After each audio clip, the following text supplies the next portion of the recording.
안녕하세요. 밤라디오 민준에 오신 것을 환영합니다. 저는 30대 남자입니다. 여러 가지 시련을 겪으며 기구한 인생을 살아왔습니다. 저보다 힘든 삶을 사는 분들도 많겠지만 제 뼈아픈 사연을 나누고 싶어 오랜 고민 끝에 글을 쓰게 되었습니다. 제 이야기를 들어주시면 하루가 재미있을 겁니다. 이야기는 유년 시절부터 시작해야겠네요.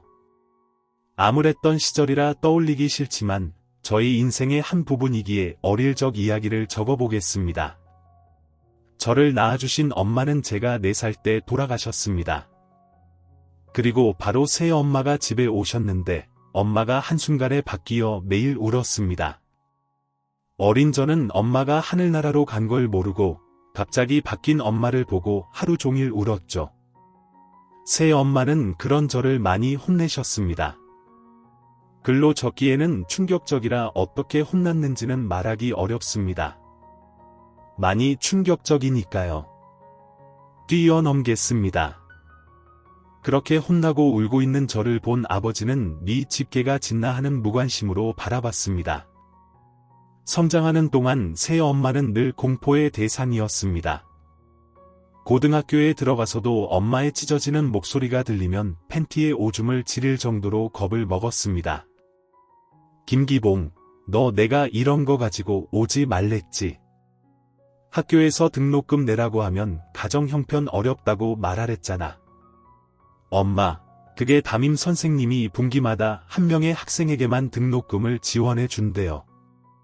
제가 지난 분기에 지원을 받아서 이번 분기에는 다른 학생이 학비를 면제받는다고 했어요.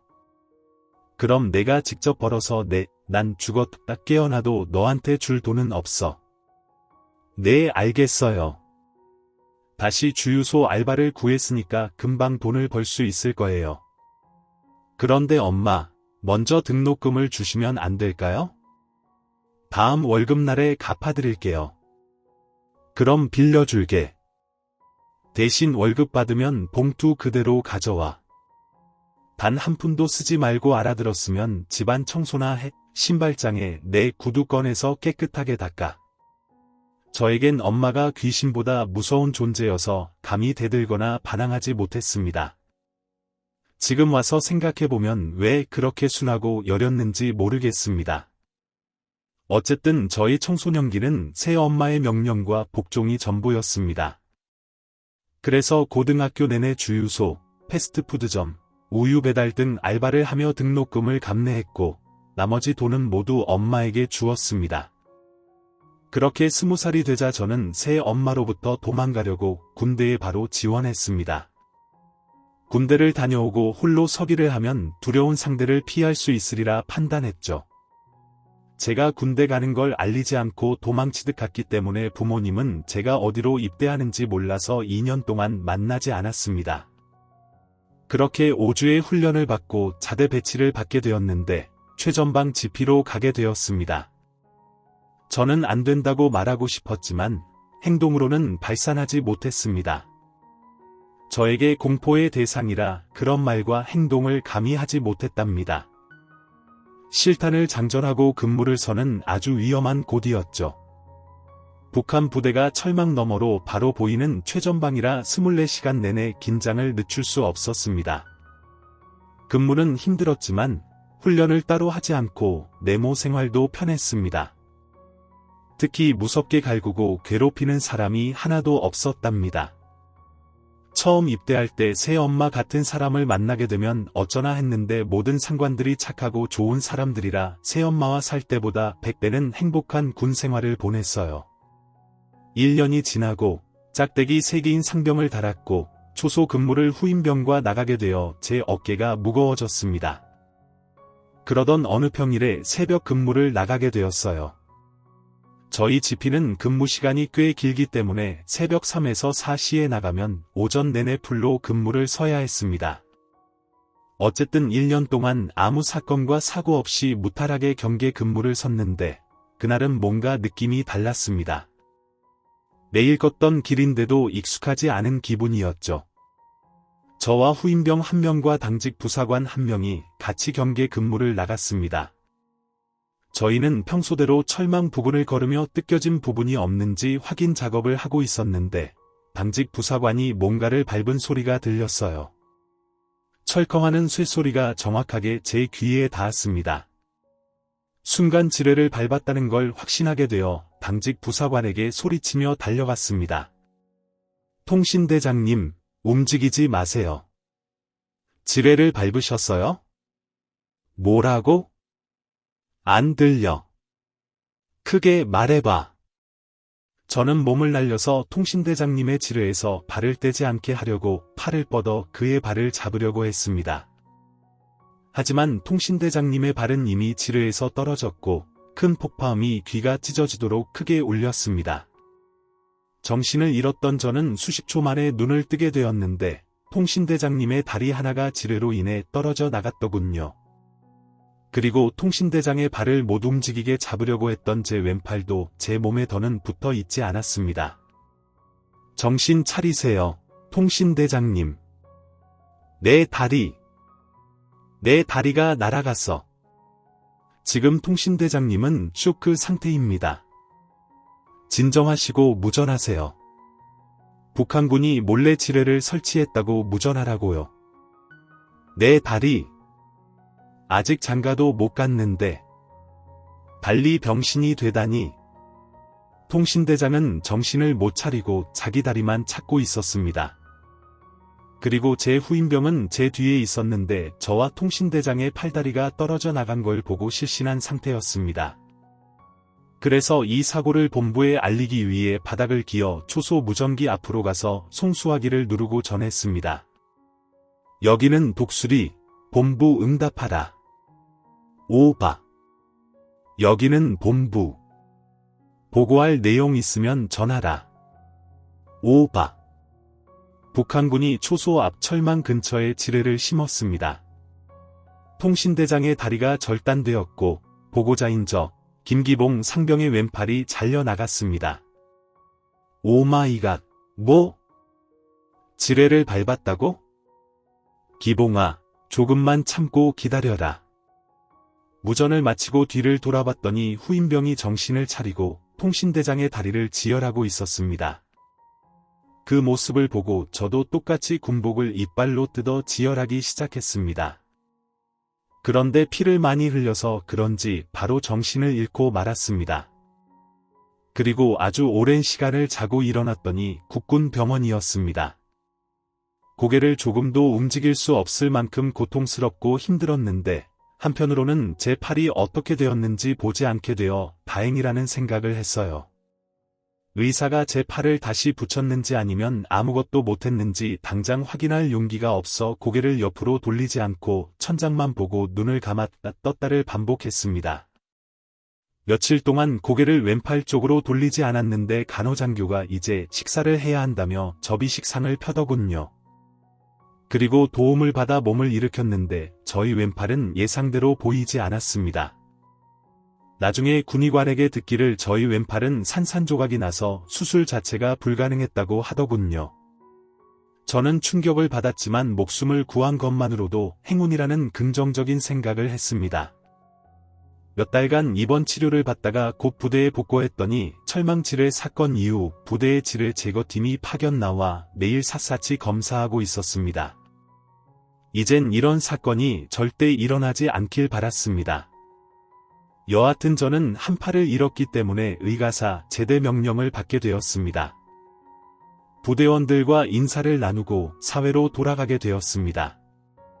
막막하고 두려웠지만 어떻게든 살아남아 보기로 결심했습니다. 그렇게 의가사 전역을 하고 먼저 부모님 집으로 향했습니다. 같이 살 건 아니었지만 부모님께 제 소식을 전해야 할 것 같아 잠시 들르기로 했죠. 그렇게 무서웠던 새엄마와 무관심한 아버지를 만나면 무슨 말을 해야 할지 고민하며 초인종을 눌렀는데 현관문을 열고 나온 건 처음 보는 노인이었습니다. 저는 그분이 새엄마의 어머니인 줄 알고 인사를 올렸습니다. 안녕하세요. 저 기봉인데요. 아버지랑 엄마 안에 계신가요? 총각은 누구야? 여긴 나 혼자 사는 집인데. 네, 혹시 김수철 씨랑 이옥자 씨가 사는 집 아닌가요? 전 주인을 말하는 것 같네. 이복의 총각, 나는 작년에 이사 와서 혼자 사는 노인네야. 총각이 말한 사람은 아무래도 전 주인인 것 같네. 아이고, 군대를 다녀왔는데 부모가 이사를 간 모양이야.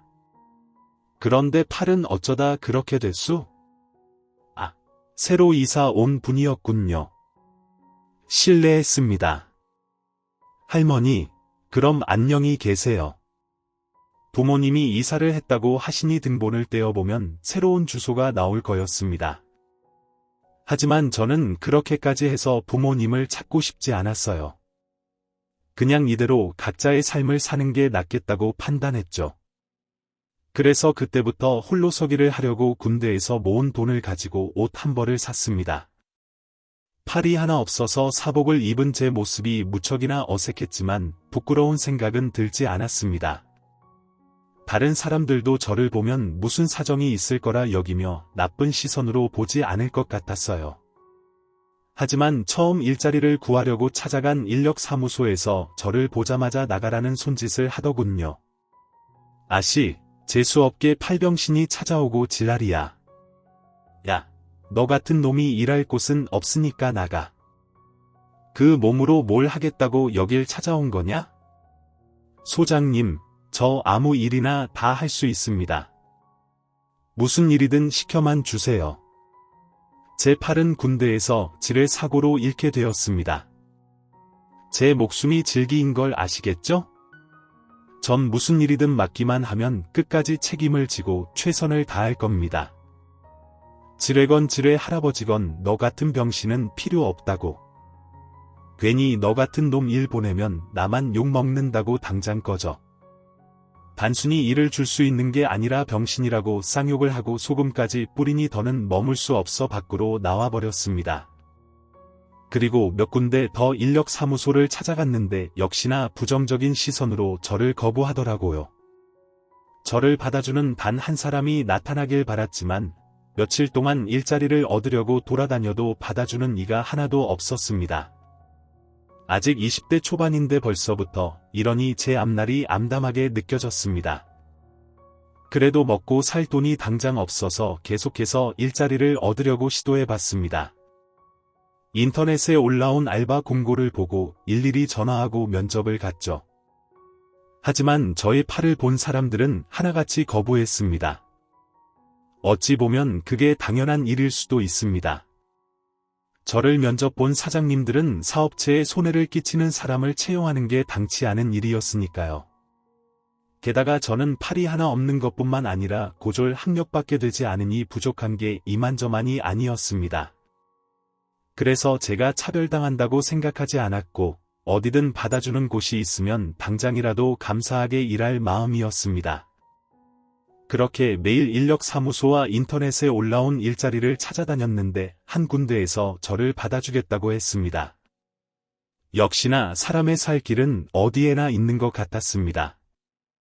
신축 아파트와 빌라가 많이 늘어나면서 입주 청소할 사람이 급하게 필요하다며 저에게 그 일을 할 수 있겠냐고 묻더라고요. 당연히 저는 시켜주는 일이 무엇이든 기대 이상으로 하겠다고 강한 열정을 보여드렸습니다. 그래서 입주 청소 일을 하면서 돈을 벌게 되었습니다. 인력 소장님은 저의 성실함을 인정해 주시고 입주 청소 말고도 다른 일을 추천해 주셨습니다. 공사장에서 쓰레기를 치우고 정리할 인부가 하나쯤은 필요하다며 저에게 일당을 많이 주는 공사장으로 보내주셨답니다. 인력 소장님이 워낙에 인맥이 넓고 편판이 좋으셔서 팔이 하나 없는 제가 일을 맡았어도 아무도 뭐라 하지 못했습니다. 다만 저의 팔을 보고 비아냥대고 조롱하는 인부가 몇 명 있었습니다. 왜 버려? 너 똥 싸고 오른손으로 닦냐? 밥도 오른손으로 먹고. 이봐, 똥 싸고 오른손으로 닦지 않아? 난 오른손으로 닦는데. 에이 등신아, 우리가 손이 왜 두 개인데? 밥 먹는 손 따로 있고 똥 닦는 손 따로 쓰라고 두 개인 거야. 하여튼 공사장에 무식한 것들이 천지라니까. 야, 왜 팔이? 너 내려가서 음료수 좀 가져와라. 팔 하나라고 조금만 들고 오지 말고 발로 들어서라도 10병 다 가지고 와. 네, 알겠습니다. 금방 다녀올게요. 다들 저 병신 좀 부려먹어. 저 자식은 쓰레기 청소만 하고 우리랑 똑같은 일당을 받아가니까. 그것이 너무하네. 하는 일도 없는 놈에게 우리랑 같은 일당을 주는 게 말이 돼. 안 되겠다. 이따가 저 자식 오면 다리 걸어서 잡아뜨리자. 한 손으로 넘어지면 크게 다칠 거 아니야. 여기 못 나오게 하자고. 이 등신아, 좀 안 들리게 말해라. 저 외파리가 다 듣고 있잖아. 하여튼 저 병신이 벌어가는 돈이 아깝지 않도록 존나게 갈구고 부려먹자고.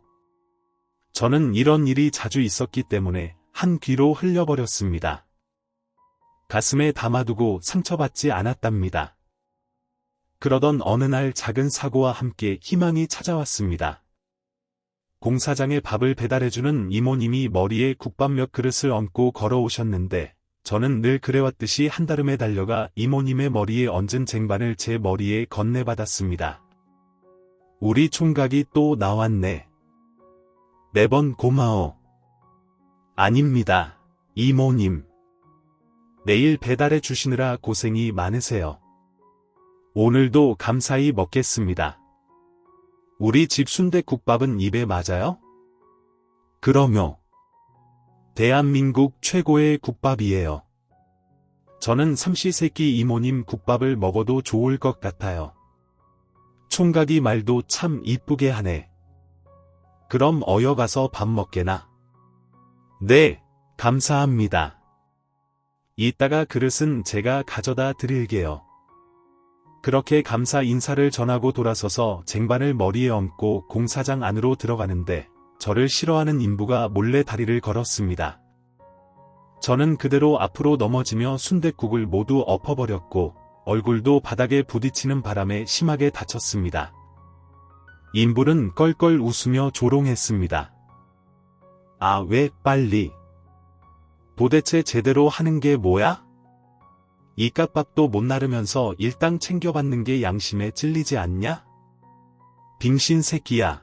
그냥 장애인 연금이나 받고 병신으로 살아. 괜히 돈 벌겠다고 와서 남의 속을 빡빡 긁지 말고. 난 너 같은 병신이 편하게 돈 버는 걸 보면 아주 천불이 나. 아저씨, 제가 아무리 싫어도 그렇지 왜 다리를 걸어 넘어뜨려요. 이 귀한 음식을 모두 엎어버렸잖아요. 지랄을 하네. 이깟 순댓국이 뭐가 귀하다고 연병이야. 아니다. 너 같은 병신한테는 특식이겠네. 그러고 보니 너 여기서 밥도 공짜로 처먹고 있네. 아주 호강하면서 사는구나. 이 외파리 새끼야. 인부는 넘어져 있는 저에게 발길질을 했습니다. 저는 기침을 콜록거리며 고통스러워했죠. 그런데 그 순간 순댓국집 이모님이 달려와 바닥에 엎어진 뚝배기 하나를 들고 인부의 면상을 날렸습니다. 뭐야, 아줌마 지금 뭐하는 짓이야? 이 부모를 욕먹게 하는 후레자식아, 네가 뭔데 이 총각을 넘어뜨리고 발길질을 해넌 이 총각이 안쓰럽지도 않으냐? 열심히 살려고 노력하는 사람한테 왜 시비를 걸고 지랄이야 뭐야? 이 아줌마는 둘이 사기야. 외파리가 먹고 살려고 나이 많은 아줌마를 꼬신 모양이네. 아줌마, 이 외파리 새끼 다른 거 멀쩡해요. 남자 고시를 제대로 하냐고 그 주둥이를 멋대로 굴렸겠다. 너 오늘 주둥이에 멋질 좀 해야 쓰겠다. 이 뚝배기로 강냉이를 털어줘야 쓰겠다고 그러자 인부가 낄낄거리며 도망치더군요. 그렇게 사건은 끝이 났고 이모님이 저를 일으켜 세워주셨습니다. 총각 저놈 자식 날마다 저러는겨. 또 다른 아재들도 자네를 놀려먹지 뭐 그냥 그렇죠. 이모님, 이 순댓국 아까워서 어떡하죠? 제가 돈을 드릴 테니 새로 만들어주시면 안 될까요? 됐네. 내가 자네한테 왜 돈을 받나? 돈을 받으려면 저 개같은 상놈의 후레자식한테 받아야지. 밥 걱정하지 말고 자네 몸이나 걱정하게 총각 저기 그러지 말고 내 식당에서 일해보지 않겠나. 자네는 배달도 잘할 것 같고 싹싹하니 손님들에게 대응도 잘할 것 같은데 말이야. 이모님 지금 농담하시는 거죠? 저 같은 외벌이가 어떻게 손님들한테 대응하겠어요? 괜히 저 때문에 손님 떨어지면 어쩌려고 그런 말씀을 하십니까? 이모님 괜한 말씀 마시고 국밥이나 새로 만들어 주세요. 총각 내가 지금 농담하는 거로 보이나 안 되겠어. 당장 지금 공사장 관두고 나와. 내가 자네를 데려가야겠네. 순댓국집 이모님은 진심으로 저를 직원으로 고용하겠다고 하셨습니다. 이에 저는 진심 어린 이모님의 눈을 보고 직감했습니다. 저에게 은인이 되어줄 사람이 생겼다는 걸 말이죠. 그래서 인력 소장님을 찾아가 새로운 일자리가 생겼다고 말씀드리고 그동안 일을 해주셔서 고맙다고 인사를 드리고 이모님 가게에 찾아갔습니다. 이모님은 저에게 아주 잘 왔다면서 식당을 구경시켜 주셨고 식당의 직원이자 이모님의 딸인 여자분을 저에게 인사시켜줬습니다. 기봉정각 내 딸이네. 내일 모레 30인데 아직도 시집 안 가고 나랑 붙어 살고 있어. 자네 왜 얼굴이 빨개지나. 내 딸이 예뻐 보이긴 한가 보네. 자네 올해 몇이지? 네, 저는 25이에요. 그럼 내 딸이 4살 많으니까 4살 차이는 궁합도 보지 않는다고 했지. 유림아, 기봉 총각 어떠냐? 멋있지 않아. 갑자기 소개팅 분위기가 되어 부끄럽긴 했지만 이모님이 저를 색안경 끼지 않고 봐주시는 것에 대단히 감사했습니다. 그리고 이모님의 따님 역시 마음이 포근하고 따뜻한 사람이었어요. 그러게 엄마 꽤 멋있는 사람이네. 그동안 엄마가 왜 칭찬했는지 알 것 같다고 기봉씨라고 했죠. 우리 앞으로 잘 지내봐요. 일은 천천히 배우기로 하고 일단 밥부터 먹어요. 금방 국밥 한 그릇 드릴게요. 네, 고맙습니다. 누님 뭐 누운 힘? 방금 우리 엄마가 궁합도 안 보는 사이라고 일러줬는데 누나 동생으로 선을 그어버리네. 유림씨라고 불러요. 알았어요. 네, 알겠습니다. 유림씨 고맙습니다. 그렇게 유림씨가 주는 순댓국을 맛있게 먹고 주방에 들어가 일을 배웠습니다. 팔이 하나인 제가 분주하게 움직이며 일을 배우자 기특해 보였는지 바로 국을 끓여 홀로 서빙을 내보내셨습니다. 이에 저는 손님이 불쾌하면 어쩌나 하는 마음으로 조심스럽게 서빙했습니다. 그런데 손님들은 생각보다 좋은 사람이 많았어요. 제 팔을 못 본 척해주는 사람들이 대부분이었고 간혹 가다가 어쩌다 팔을 잃었냐고 묻는 분들이 있었답니다. 하지만 공사장 인부들처럼 저에게 병신이라는 막말을 하는 사람은 거의 없었어요. 술에 취해 실수하는 사람 몇 명이 전부였어요. 식당 일은 저에게 아주 잘 맞았어요. 일이 재밌기도 하고 제가 쓸모있는 사람이라는 게 시시때때로 느껴져서 만족감이 높았답니다. 그리고 이모님의 딸인 유림씨와 사귀게 되었어요. 저같이 모자란 사람을 있는 그대로 좋아해주고 아껴주는 덕에 제가 그 마음에 깊이 빠지게 되어 헤어나올 수 없을 만큼 깊은 사랑에 빠졌답니다. 이모님은 저희 둘이 사귀는 걸 적극적으로 지지해 주신 것도 모자라 하루빨리 결혼하라고 부채질까지 하셨어요. 기봉아, 언제까지 내 딸이랑 연애만 할 거야? 빨리 데려가 살아. 제 나이가 벌써 31야. 옛날 같았으면 초등학생 자식이 있었을 나이라고. 결혼이요. 어머님, 제가 가진 게 없는데 유림이를 저한테 시집 보내고 싶으세요? 자네가 가진 게 왜 없어? 남들에게 없는 비단결 같은 착한 마음씨가 있잖아. 돈이야 앞으로 잘 벌 테니 걱정하지 말고 자네도 내 딸을 진심으로 원한다면 하루빨리 결혼하게. 물론 저도 여자친구와 결혼이 하고 싶긴 했지만 가진 게 정말 아무것도 없어 청혼하지 못했답니다. 그런데 어머님이나 여자친구는 돈이 뭐가 중요하냐며 저에게 빨리 결혼하자고 일렀답니다. 이에 저는 매우 감사한 마음으로 여자친구에게 실가락지를 주며 청혼하게 되었고 몇 주 뒤에 작은 결혼식을 올려 부부의 연을 맺었답니다. 저는 아내가 첫사랑이자 마지막 사랑이었어요. 어릴 적에는 결핍 때문에 쉽게 누군가를 좋아하지 못했고, 성인이 되어서는 군대에서 불의의 사고로 한쪽 팔을 잃었으니 여자를 만날 기회가 전혀 없었죠. 유일하게 저를 남자로 봐주고 좋아해준 아내가 제 인생 최고의 선물이라는 마음이 절로 들었답니다. 그래서 저희 두 사람의 신혼생활은 그야말로 천국에서 사는 기분이었고, 매일 웃고 떠드느라 지난 암울했던 과거는 깨끗하게 잊혔답니다. 그리고 여전히 순댓국집에서 장모님과 저희 부부는 함께 일했어요. 다른 곳에 떠날 생각은 추호도 없어 그 자리에서 최선을 다했죠. 그러다 곧 장모님의 허리 디스크가 터지는 바람에 식당 일을 그만두고 저희 부부에게 넘기셨답니다. 장모님은 수술 후 거동이 원만하긴 했지만 이젠 그만 일하고 싶다면서 저와 아내에게 책임지고 운영하라고 하셨어요. 그래서 국밥집을 계속 운영하는데 제가 주제넘게 순댓국의 맛을 조금 바꿔봤어요. 육순에는 재료를 추가해서 더 깊은 맛을 우려냈죠. 아내는 제가 바꾼 순댓국을 맛보고는 이렇게 말했습니다. 여보, 이거 대박이야. 진짜 맛있어. 엄마가 한 것보다 더 맛있는데 맛이 괜찮아. 그런데 이걸 바꿔서 장사해도 될지 모르겠어. 장모님의 노하우를 계속 이어야 하는 게 맞는 거잖아. 에이, 엄마는 그런 거 신경 안 쓸걸.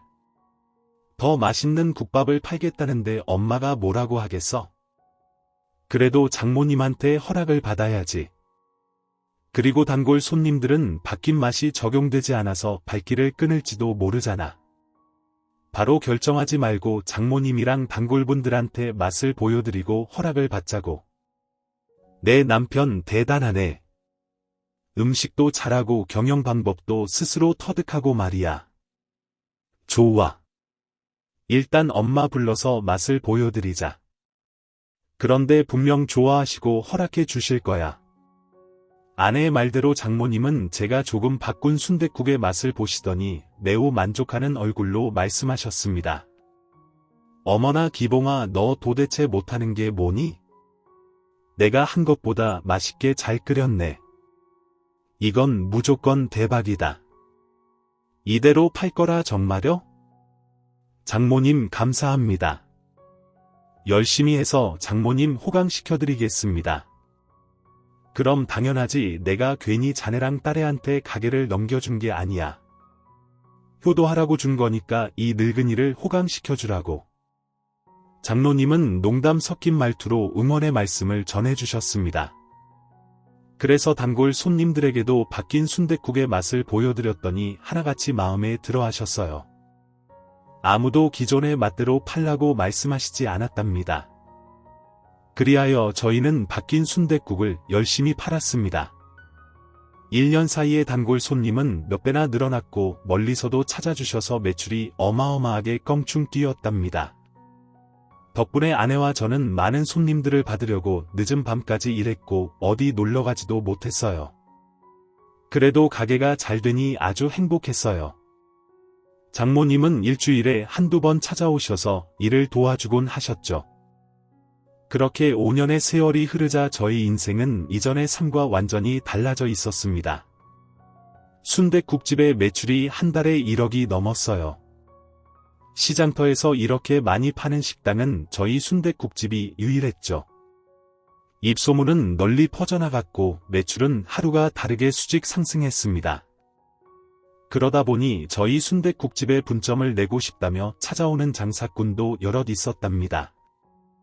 하지만 저희 부부는 분점을 내는 것보다 가게 확장이 먼저라고 판단해서 가게 양 옆집을 사들여서 넓게 확장 공사해서 장사를 이어갔습니다. 역시나 장사는 더욱더 잘 됐고 종업원이 5명으로 모자라서 파트타임 알바를 3명이나 더 구해야 했답니다.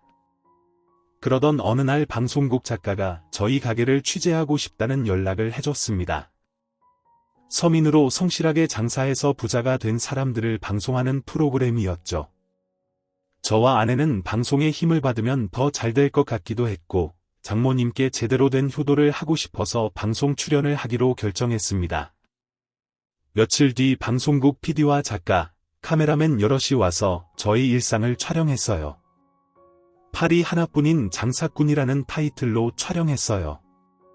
왜 팔을 잃었는지 군대 이야기를 한참 했고, 어쩌다가 한 팔로 어떻게 장사를 하게 되었는지 등등 질문에 대답하는 인터뷰 형식으로 촬영하다가 손님 많은 가게 안에 들어와 순댓국 맛이 어떤지 인터뷰를 했답니다. 감사하게도 손님들은 엄지손가락을 들며 끝내주게 맛있다는 말씀들을 해주셨답니다. 촬영은 기분 좋게 마무리되었고 몇 주 뒤에 텔레비전에서 방송이 되었어요.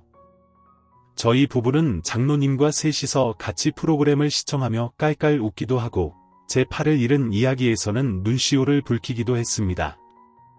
여하튼 장모님께 효도도 하고 아내와 더 돈독하고 깊어지게 된 계기가 되었습니다. 방송 이후에는 손님들이 배로 찾아왔어요. 번호표를 나눠드리고 쉴 새 없이 주방과 홀을 뛰어다니며 일했죠. 그러다 마감을 하게 되면 아내와 저는 녹초가 되어 홀 의자에 앉아 서로의 어깨를 주물러주고 휴식을 취했답니다. 방송이 나간 지 얼마 뒤에 마감하고 정리하던 중 보고 싶지 않은 얼굴을 마주하게 되었습니다. 여기 맞네. 여보, 여기 우리 아들이 있어. 기봉이 맞네. 이야, 너 진짜 성공했구나. 저는 두 사람의 얼굴을 보고 본능적으로 뒷걸음질을 했습니다. 키봉아, 너 지금 뭐 하는 거니? 엄마 아빠를 봤으면 정중하게 인사부터 해야지. 그동안 잘 지내셨어요? 아버지 엄마 아니 못 지냈다. 내 아버지가 무능해서 내가 옆에서 개고생하면서 살았어. 너 외팔이 된 건 방송 보고 알았다. 이런 병신이 됐으면 우릴 찾아와 걷어달라고 할 것이지. 왜 연락을 끊고 산 거니? 군대 전역하고 집에 찾아갔어요. 그런데 부모님은 이미 이사를 하셨던데요. 연락처도 바꾸셔서 저랑 인연을 끊으려고 하신 줄 알았어요. 천륜을 끊는 게 말이 되니? 그리고 우리가 널 얼마나 귀하게 키웠는데 그딴 헛소리를 하는 거야. 그때 우리가 이사를 간 건 다 사정이 있어서 그런 거야. 여하튼 그게 중요한 게 아니고 우리 오늘 기봉인 너한테 할 말이 있어서 왔다. 네 옆에 마누라니 기봉이 넌 어쩜 결혼한 여자도 똑같냐? 시부모를 봤으면 깍듯이 인사하고 앉으라는 말을 해야 하는 거 아니야. 그러자 아내가 뒤늦게 부모님을 보고 인사했습니다. 아내는 제가 어릴 적 어떻게 살아온 줄 알고 있어 건성으로 말했어요. 여기 앉으세요. 어떻게 국밥이라도 한 그릇씩 드실래요? 기본 크기는 8,000원이고 특사이즈는 9,000원인데 뭘로 드릴까요? 어머나 얘 좀 봐라. 지금 우리한테 장사를 하려고 하네. 이거 아주 웃기는 년이네. 야, 넌 그냥 조용히 구석에 찌그러져 있어라. 기봉이랑 귀히 할 말이 있으니까 싫은데요. 제 남편의 일이니 저도 같이 들을 거예요. 그러셔. 그럼 좋을 대로 해라. 어차피 나중에 다 들을 테니. 앉아서 쳐듣든지 말든지 알아서 하라고. 야, 기봉아, 넌 이렇게 성공했으면 우릴 찾아와서 효도해야 하는 거 아니니? 내가 널 15년은 키워줬는데 어쩜 그렇게 입을 싹 닫고 혼자만 잘 사는 거야. 엄마, 그게 이 식당은 제 것이 아니라 장모님 거예요. 저는 그냥 일하는 종업원이라고요. 어쨌든 간에 내가 개발한 레시피로 대박난 거 아니야. 내가 잘해서 돈방석에 앉은 거 아니냐고. 야, 긴 말 말고 그동안 내가 널 키워준 값으로 10억만 내놔라. 15억은 받아야 하는데 내가 양보하는 의미로다가 10억으로 깎아줄게. 키운 값 10억은 줘야 나도 억울하지 않을 것 같구나. 저는 말도 안 되는 새 엄마의 말에 손사래를 치며 대답했습니다. 엄마, 저한테 그렇게 큰 돈은 없어요. 기봉씨 말은 바로 해야지. 이봐요. 어머님, 우리 돈 많이 벌었어요. 그런데 당신 같은 사람한테는 한 푼도 못 줍니다. 내 남편의 유년기를 불행하게 보내게 했고 중고등학교 시절에는 알바시켜서 돈까지 갈취했다면서요.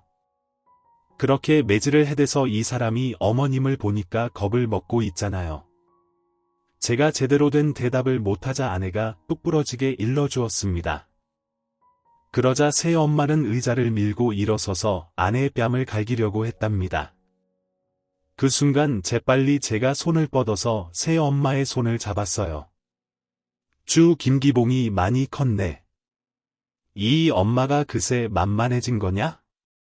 이거 안 놔, 엄마 그만하세요. 그리고 절 심하게 때리고 못살게 군 거 그대로 기억하고 있어요. 아버지는 가만히 구경만 했고요. 그런 사람들한테 저와 아내가 번 돈을 왜 주겠어요? 우린 아무것도 드릴 게 없으니까 돌아가세요. 뭐가 어째? 야, 니놈이 어릴 때 맞은 건 버르장머리 없는 짓을 해서 맞았겠지. 내가 이유도 없이 널 혼내고 때렸겠냐. 그 정도면은 누구나 맞으면서 크는 거야. 이 은혜도 모르는 검은 머리 짐승 놈아. 당장 키워준 값 10억 내놔. 그 돈 안 주면 여기서 한 발짝도 나가지 않을 거다. 내 놈이 여기서 장사 못하게 천년만년 버티고 있을 거라고. 새엄마는 난리를 치며 10억을 달라는 억지를 부리셨습니다. 신들린 듯한 몸부림을 치며 악을 쓰면서 말이죠. 저와 아내는 경악하고 뒤로 물러섰어요. 그런데 그 순간 식당 문이 열리며 돼지머리가 공중으로 날아들어왔습니다.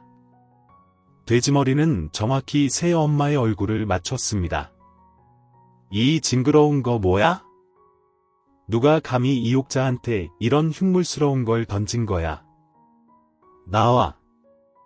그러자 장모님이 가게 문턱을 넘어오셨습니다.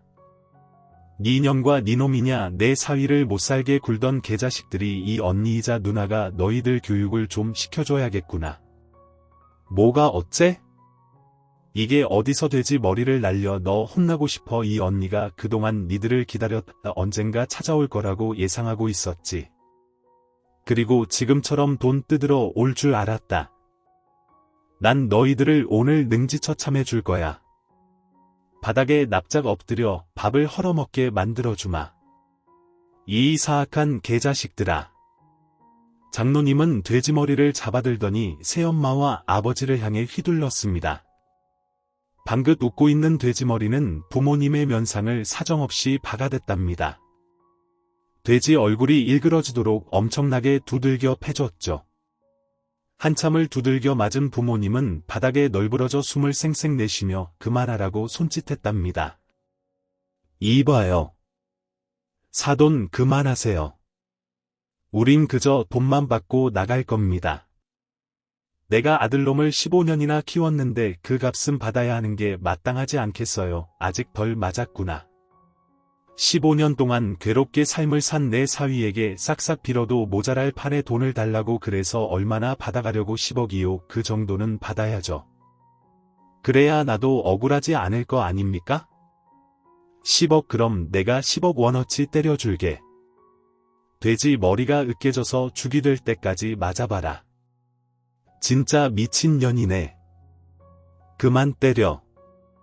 이 돼지년아, 너와 네 남편은 오늘 이 김순덕이한테 되지리라. 장모님은 정말 살벌하게 돼지머리를 휘둘러서 부모님의 면상과 사지를 쉴 새 없이 내려쳤습니다. 그리고 아내가 주방에서 돼지머리를 하나 더 가져오더니 장모님과 똑같이 처참하게 돼지머리 몽둥이질을 시작했습니다. 엄청나게 맞은 새엄마와 아버지는 머리를 감싸고 무릎을 꿇고 앉았습니다. 사사사. 사돈 그만하세요. 알겠어요. 10억은 없던 거로 하겠습니다. 대신 5억만 받아갈게요. 모두를 위해서 이만하면 그럴싸한 제안 아닌가요? 그만 때리세요. 알겠어요. 1억 더 이상은 흥장 안 됩니다. 1억만 받고 나갈게요. 1억. 그럼 1억 원어치 때려줄게. 아직 100만 원어치밖에 때리지 못했으니까 9,900만 원어치 더 맞아라. 진짜 무식하게 뭐하는 짓이야? 여보, 우리 나가자. 튀자고 돈이고 뭐고 맞아 죽게 생겼단 말이야. 나도 나가고 싶은데 두 여자가 우릴 계속 베고 있잖아. 여보, 아무래도 빌어야겠어. 싹싹 빌고 나가자. 싶어 여기서 뭘 더 빌라는 거야. 알았어. 저기 사돈 며느라 그만 멈춰봐요. 우리 아들 기봉이한테 사과할게요. 그러면 우릴 내보내줄 거예요. 1억 원어치 맞고 나가지 왜 벌써 포기하고. 그래 언니가 돈 줄게 몸으로 때우고 1억 받아가 아니에요. 돈이고 뭐고 사지? 멀쩡하게 나가는 게 훨씬 낫겠어요. 그래 그럼 내 사위한테 빌어봐라. 만약 내 사위가 용서해주지 않으면 1억 원어치 맞고 돈도 못 받고 나가는 거야. 장모님과 아내는 잠시 돼지머리 찜질을 멈추었습니다. 그리고 아버지와 새엄마가 저에게 사과를 시작했답니다. 키봉아 희 엄마가 널 때리고 잡은 건 단순한 훈육이었어. 그리고 네가 알바에서 받은 돈을 빼앗은 건 내가 허튼데 돈을 쓸까 봐 저기 저축을 한 거야. 맞아. 내가 준 돈은 통장에 고스란히 있다고 훈육이요. 그 어린애가 그만하라고 울부짖었는데도 멈추지 않고 때린 게 훈육이라고요. 당신은 내가 죽는 그날까지 아니 죽어서도 용서하지 않을 겁니다. 아버지 당신도 마찬가지고요. 당신들이 아니었으면 내가 군대로 도망가지 않았을 거고 이렇게 팔을 잃지도 않았을 거라고. 이 개 같은 것들아. 니들은 오늘 내 진짜 부모인 장모님한테 돼지게 처맞고 키워나갈 거야. 이 후레자식 좀 보소. 사지 멀쩡하게 키워줬더니 엄한 데서 외파리가 되어 돌아와서 우릴 탓하네. 야 팔병신인 넌 그냥 빙신이 될 팔자였던 거야. 어디서 싸가지 없이 부모 탓을 해. 내가 너한테 사과한 거 취소다. 이 후레자식아 2판 4판이야. 여보 이것들 다 젖어버리자. 그래 나도 더는 못 참아. 이것들 다 조져버리고 계획한 대로 10억 뜯어내고 나가자고. 두 사람은 바닥에서 일어나 아내와 장모님의 팔을 잡고 반격했습니다. 그래서 저도 아버지와 새엄마를 향해 돌진해 힘겨루기를 했답니다. 그렇게 누가 이기는지 끝장을 보려는데 식당 문이 열리며 단골 손님들이 들어오더군요. 4명의 단골은 시장 상인이었고 가게를 닫고 지나가는 길에 시끄러운 소리가 들려 들어왔답니다. 그런데 상황을 대충 인지하고는 바로 손에 저희 가게에 있던 기다란 순대를 한 줄씩 집어들고는 새엄마와 아버지를 향해 휘둘렀습니다. 7대2로 싸움을 붙자. 당연히 저희 쪽이 유리하게 되었습니다. 부모님은 돼지머리와 순대로 실컷 응징당하고 나서야 포기하고 살려달라고 소리쳤답니다. 그러자 장모님이 주방에서 소금 딴지를 낑낑대면서 들고 와 부모님 머리 위에 쏟아버렸어요. 이 재수옴 붙은 인간 쓰레기의 기생충 같은 것들아. 다시는 내 사위 앞에 나타나면 소금에 절여서 순댓국에 집어넣어서 지나가는 똥개 새끼한테 먹이로 줄 거야. 당장 꺼져. 여보 얼른 나가자. 다시는 찾아오지 말자고. 그래 여기 너무 무섭다. 우리가 돈 뜯을 곳이 못 돼. 두 사람은 꽁지하게 도망갔는데 팔다리를 다쳐서 바닥을 영차영차하며 기어서 나갔습니다. 2마리의 벌레처럼 말이죠. 저는 이 모든 일이 끝나고 장모님과 아내에게 감사를 표했습니다. 장모님 감사해요. 장모님이 아니었으면 저는 아무 말도 못하고 맞기만 했을 거예요. 아직도 새엄마가 무섭거든요. 여보 당신한테도 고마워. 비봉아. 너한테는 이제 새엄마라는 존재는 없어. 아버지라는 것도 마찬가지고 너에게 부모는 나 하나야 알겠니? 내 장모 아니 어머니 감사합니다. 저는 아내와 어머니를 꽉 끌어안고 눈물을 한바탕 실컷 흘렸답니다. 그렇게 저를 고통 속에 살게 했던 부모님은 다시는 찾아오지 않았어요. 들리는 소문으로는 남의 돈을 빌리고 갚지 않아서 감옥에 갔다고 하더라고요. 저는 굳이 사실 확인하지 않았습니다. 두 사람이 어떤 인생을 살든지 저와는 아무런 사이가 아니었으니까요. 그렇게 어린 시절의 악몽을 끝내고 아내와 장사를 열심히 하며 일상을 보냈답니다. 그러던 어느 날 노숙자 하나가 가게에 들어오더군요. 저는 그 노숙자가 누군지 단번에 알아봤어요. 공사장에서 청소와 심부름을 할 때 저에게 팔병신이라고 욕하고 다리를 걸어 넘어뜨리던 인부였죠. 귀봉아, 너 출세했다. 아저씨는 꼴이 말이 아니네요. 왜 이렇게 된 거예요? 다리는 왜 저러요? 공사장에서 일하다가 고층에서 떨어졌다. 그래서 다리 갱신이 됐지.